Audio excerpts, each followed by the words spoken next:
இன்னைக்கு கர்த்தர் உங்களை பார்த்து சொல்றாரு, அமைதலாயிரு. கர்த்தர் என்ன சொல்றாரு? உங்களை அலை பாய்ந்து கொண்டிருக்கிற மனதை பார்த்து கர்த்தர் இன்னைக்கு சொல்றாரு, அமைதலாயிரு, பி ஸ்டில்.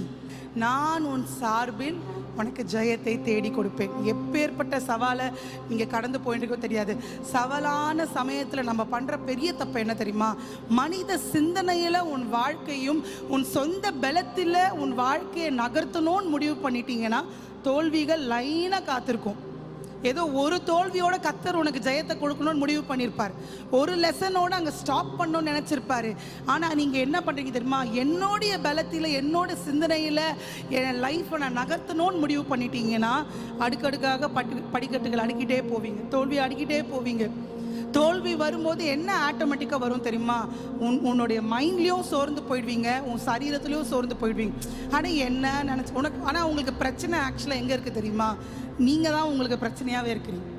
உங்களுடைய சிந்தனைகளும் உங்களுடைய செயல்கள் தான் என்ன ஆகுதுன்னா, இந்த படிக்கட்டுகளுக்கு ஆண்டவர் இந்த படிக்கட்டுகளை எப்படி வச்சிருக்கிறாருன்னா ஒரு ஸ்டெப்பாக உன்னை கொண்டு போகிறேன். கர்த்தர் நம்ம வாழ்க்கையில் அப்படி தான் கேர்ஃபுல்லாக நகர்த்திட்டு போகணும்னு நினைக்கிறார். ஆனால் நீங்கள் என்ன ஆசைப்படுறீங்க தெரியுமா? 3வது மடியிலேருந்து வழுக்கின்னு வரணும்னு நினைக்கிறோம். அந்த முடிவு எப்படி தான் இருக்கும்? அப்படியே சறுக்கா மரத்தில் ஏறணும்னா என்ன நடக்கும்? எல்லாருக்குமே ஏறின அனுபவம் கண்டிப்பாக இருக்கும். சர்ன்னு வழுக்கின்னு வந்து கீழே விழுந்துடும். திருப்பி எங்கே நிற்போம்? ஸ்டார்டிங் பாயிண்ட்ல நிற்போம். கர்த்தர் அப்படி செய்கிறவர் அல்ல. கர்த்தர் அப்படி செய்கிறவர் அல்ல. அவர் பொறுமையாய் ஒரு படிக்கட்டாக உன்னை கொண்டு போவார். அவர் கடைசியில் கொண்டு போகிற இடம் நீங்கள் நினச்சதை விட பெஸ்ட்டாக இருக்கும்.